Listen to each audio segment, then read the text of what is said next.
ओम नमो भगवते वासुदेवाय नमः। संक्षिप्त महाभारत कथा आदि पर्व के अंतर्गत भाग 29। आज की कथा में पांडवों का गंगा पार होना, कौरवों के द्वारा उनकी अत्येष्ट क्रिया और वन में भीमसेन का विषाद तथा हिडम्बासुर का वध। विशंप जैन जी कहते हैं, जन्मजय उसी समय विदुर का भेजा हुआ एक विश्वास पात्र मनुष्य पांडवों के पास आया। उसने पांडवों को विदुर का बताया हुआ संकेत सुनाया और कहा, मैं विदुर जी का विश्वास पात्र सेवक हूँ। मैं अपने कर्तव्य को ठीक ठीक समझता हूँ। आप विदुर जी के कथनानुसार शत्रुओं पर अवश्य विजय प्राप्त करेंगे। ये नौका तैयार है, आप इस पर चढ़कर गंगा पार हो जाइए। जब पांडव अपनी माता के साथ नाव पर बैठ गए, तब उसने कहा, विदुर जी ने बड़े प्रेम से कहा है कि आप लोग निर्विघ्न अपने मार्ग पर बढ़ते चलें, घबराएं बिल्कुल नहीं। उसने गंगा पार पहुंचकर पांडवों का जय जयकार किया और उनका कुशल संदेश लेकर विदुर के पास चला गया तथा पांडव भी गंगा पार होकर लुकते छिपते बड़े वेग से आगे बढ़ने लगे। इधर वरनावत में पूरी रात बीत जाने पर सारे पूर्ववासी पांडवों को देखने के लिए आए। आग बुझाते बुझाते उन लोगों को मालूम हुआ कि ये घर लाख का बना हुआ है और मंत्री पुरोचन भी इसी में जल गया। उन्होंने निश्चय किया कि पापी दुर्योधन का ही यह षड्यंत्र है। अवश्य ही ये बात धृतराष्ट्र की जानकारी में हुई है। भीष्म, विदुर और दूसरे कौरव भी धर्म का पक्ष नहीं ले रहे हैं। आओ हम लोग धृतराष्ट्र के पास संदेश भेज दें कि तुम्हारा मनोरथ पूरा हो गया। अब तुम्हारी करतूत से पांडव जलकर मर गए। जब सब लोग आग हटाकर देखने लगे तो अपने पांचों पुत्रों के साथ मरी भिलनी मिली। उन लोगों ने उन्हें 5 पांडव और कुंती समझा। सुरंग खोदने वाले मनुष्य ने घर साफ करते करते राख से सुरंग पाट दी, इसलिए किसी को भी उसका पता ना चल सका। पूर्ववासियों ने यह संदेश धृतराष्ट्र के पास हस्तिनापुर भेज दिया। ये अशुभ समाचार सुनकर धृतराष्ट्र ने ऊपर ऊपर से बहुत दुख प्रकट किया। वे विलाप करने लगे कि हाय हाय, पांडव और उनकी माता के मरने से मुझे पांडु की मृत्यु से भी बढ़कर दुख हो रहा है। उन्होंने कौरवों को आज्ञा दी कि तुम लोग शीघ्र से शीघ्र वरनावत में जाकर पांडवों और उनकी माता का विधि पूर्वक अंत्येष्टि संस्कार करो। पुरोचन के भाई बंधु भी वहां जाकर उसका क्रियाकर्म करें। पांडवों का इस कर्म इस प्रकार खूब खर्च करके किया जाए जिससे उन्हें सद्गति प्राप्त हो। सब जाति भाइयों और धृतराष्ट्र ने विलाप करके पांडवों को तिलांजलि दी। पूर्ववासियों ने उनकी दुर्घटना पर बड़ा शोक प्रकट किया। विदुर ने सब हाल मालूम होने पर भी थोड़ी बहुत सहानुभूति प्रकट की। इधर पांडव नाव से उतरने के बाद दक्षिण दिशा की ओर बढ़ने लगे। उस समय नींद के मारे सबकी आंखें बंद हो रही थी। सभी थके और प्यासे थे। घना जंगल था, दिशाओं का पता नहीं चलता था। यद्यपि पुरोचन जल गया था, फिर भी उन्हें छिप कर ही जाना था। इसलिए युधिष्ठिर की आज्ञा से भीमसेन ने फिर सबको पूर्व तलाक लिया और तेजी के साथ चलने लगे। भीमसेन इतने भीषण वेग से चल रहे थे कि सारा वन कांपता हुआ सा जान पड़ता था। इस समय पांडव लोग प्यास, थकावट और नींद बड़े बेचैन हो रहे थे। उन्हें आगे बढ़ना कठिन हो रहा था। वे ऐसे घोर वन में जा पहुंचे जहां पानी का कहीं पता ना था। इस समय कुंती ने अत्यंत तृषातुर होकर जल की इच्छा प्रकट की। तब भीमसेन ने उन सबको एक वट के वृक्ष के नीचे उतार कर कहा, तुम लोग थोड़ी देर यहीं विश्राम करो, मैं जल लेने के लिए जा रहा हूँ। निश्चय ही यहाँ से थोड़ी दूर पर कोई बड़ा जलाशय है। तभी तो जल में रहने वाले सारस पक्षियों की मधुर ध्वनि सुनाई पड़ रही है। युधिष्ठिर की आज्ञा मिलने पर सारस पक्षियों की ध्वनि के आधार से भीमसेन तालाब के पास जा पहुंचे। वहां उन्होंने जल पिया, स्नान किया और उन लोगों के लिए अपने दुपट्टे में पानी भरकर ले आए। वट वृक्ष के नीचे पहुंचकर भीमसेन ने देखा कि माता और सब भाई सो गए हैं। वे दुख और शोक से भरकर उन्हें बिना जगाए ही मन कहने लगे, मेरे लिए इससे बढ़कर कष्ट की बात और क्या होगी कि मैं आज अपने उन भाइयों को, जिन्हें बहुमूल्य सुकोमल सेज पर भी नींद नहीं आती थी, खुली जमीन पर सोते देख रहा हूँ। मेरी माता वासुदेव की बहन और कुंती राज की पुत्री है। वे विचित्र वीर्य जैसे सुखी पुरुष की पुत्र वधू, महात्मा पांडु की पत्नी और हमारे जैसे पुत्रों की माता है, फिर भी खुली धरती पर लुढ़क रही है। मेरे लिए इससे बढ़कर और दुख की बात क्या होगी, जिन्हें अपने धर्म पालन के फलस्वरूप तीनों लोकों का शासक होना चाहिए। वे युधिष्ठिर थक कर साधारण पुरुष की भांति जमीन पर लेटे हुए हैं। हाय हाय, आज मैं अपनी आंखों से वर्षाकालीन मेघ के समान श्याम सुंदर नररत्न अर्जुन और देवताओं में अश्विनी कुमारों के समान रूप सम्मति में सबसे बढ़े चढ़े नकुल और सहदेव को आश्रयहीन की तरह वृक्ष के नीचे नींद लेते हुए देख रहा हूँ। दुरात्मा दुर्योधन ने हम लोगों को घर से निकाल दिया और जलाने का प्रयत्न किया, किंतु भाग्यवश हम लोग बच गए। आज हम वृक्ष के नीचे हैं, कहाँ जाएंगे, क्या भोगेंगे, इसका पता नहीं। आहा, पापी दुर्योधन सुखी हो ले। युधिष्ठिर तेरे वध के लिए आज्ञा नहीं देते, नहीं तो मैं आज तुझे मित्रों और कुटुंबियों के साथ यमराज के हवाले कर देता। अरे पापी, जब युधिष्ठिर तुझ पर क्रोध नहीं करते तो मैं क्या करूं। भीमसेन क्रोध से उतावले हो रहे थे, सांस लंबी चल रही थी और वे हाथ से हाथ पीस रहे थे। अपने भाइयों को निश्चिंत सोते देखकर वह फिर सोचने लगे कि हाय हाय, यहाँ से थोड़ी ही दूर पर वारणावत नगर है, यहाँ तो बड़ी सावधानी से जागना चाहिए था, फिर भी ये सो रहे हैं। अच्छा, मैं ही जागूंगा। हाँ, तो जल का क्या होगा, अभी थके मंदे हैं, जब जागेंगे तब पी लेंगे। यह सोचकर स्वयं भीमसेन जागकर पहरा देने लगे।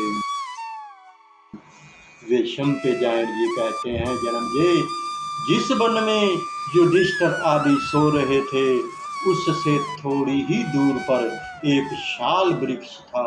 उस पर हिडम्बासुर बैठा था। वह बड़ा क्रूर, पराक्रमी और मांसभक्षी था।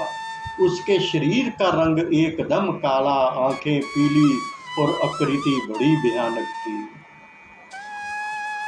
दाढ़ी, मूछ और सिर के बाल लाल लाल थे तथा बड़ी बड़ी धाड़ों के कारण उसका मुख अत्यंत भीषण था। उस समय उसे भूख लगी थी। मनुष्य की गंध पाकर उसने पांडवों की ओर देखा और फिर अपनी बहन हिडम्बा से कहा, बहन, आज बहुत दिनों के बाद मुझे अपना प्रिय मनुष्य मांस मिलने का सुयोग दिखता है।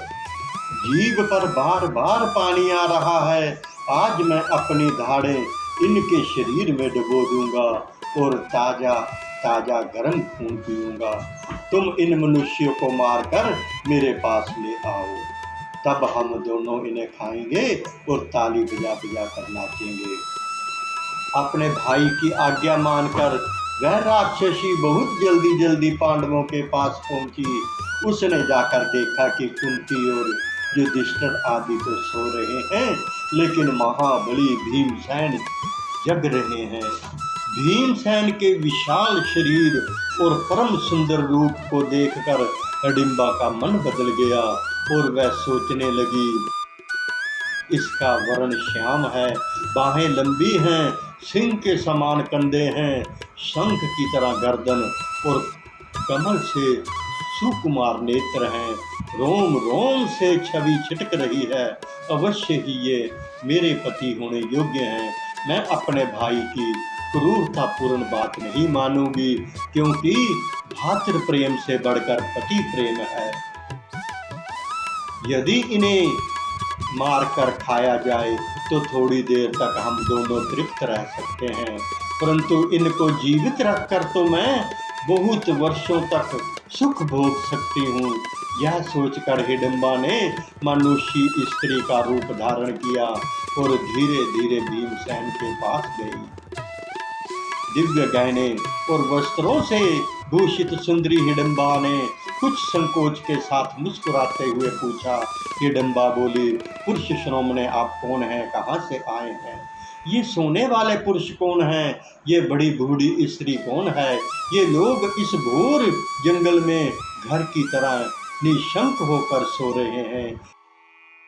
इन्हें पता नहीं इसमें बड़े बड़े राक्षस रहते हैं और हिडिंब राक्षस तो पास ही है। मैं उसी की बहन हूँ। आप लोगों का मांस खाने की इच्छा से ही उसने मुझे यहाँ भेजा है। मैं आपके देवोपम सौंदर्य को देखकर मोहित हो गई हूँ। मैं आपसे शपथ पूर्वक कहती हूँ कि आपके अतिरिक्त और किसी को अपना पति नहीं बना सकती। आप धर्मज्ञ हैं, जो उचित समझे करें। मैं आपसे प्रेम करती हूँ, आप भी मुझसे प्रेम कीजिए।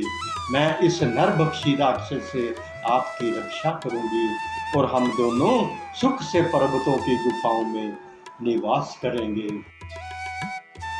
मैं स्वेच्छानुसार आकाश में विचर सकती हूँ। आप मेरे साथ अतुलनीय आनंद का उपभोग कीजिए। भीमसेन ने कहा, अरे राक्षसी, मेरी माँ, बड़े भाई और छोटे भाई सुख से सो रहे हैं। मैं इन्हें तो छोड़कर राक्षस का भोजन बना दूं और तेरे साथ काम कीड़ा करने के लिए चलूं? भला ये कैसे हो सकता है?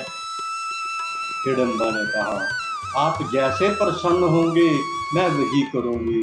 आप इन लोगों को जगा दीजिए, मैं राक्षस से बचा लूंगी। भीमसेन बोले, वाह वाह, ये खूब रही। मैं अपने सुख से सोए हुए भाइयों और माँ को दुरात्मा राक्षस के भय से जगा दूं। जगत का कोई भी मनुष्य, राक्षस अथवा गंधर्व मेरे सामने ठहर नहीं सकता।